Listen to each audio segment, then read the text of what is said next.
দেখতে এটা খেলনার মতন মনে হলো, এই অ্যাবাকাস না থাকলে কম্পিউটার আজকে এত দ্রুত বিকশিত হতো না। এআই আজকের দিনে যেটা ছাড়া চলতেই পারি না আমরা একমত, সেটাও হয়তো এত দ্রুত বিকশিত হতো না।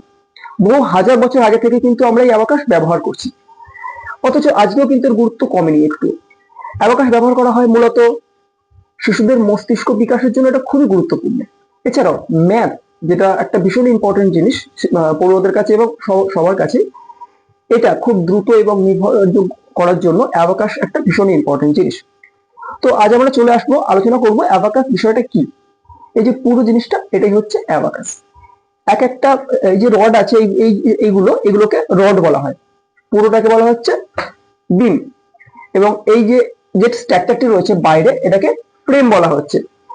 এবং এই যে ছোট ছোট বিটস আছে, এগুলো এক একটা ভ্যালু আছে, প্রত্যেকটার এক এক করে, যেটা নিচে আছে এই প্রত্যেকটার এক এক করে।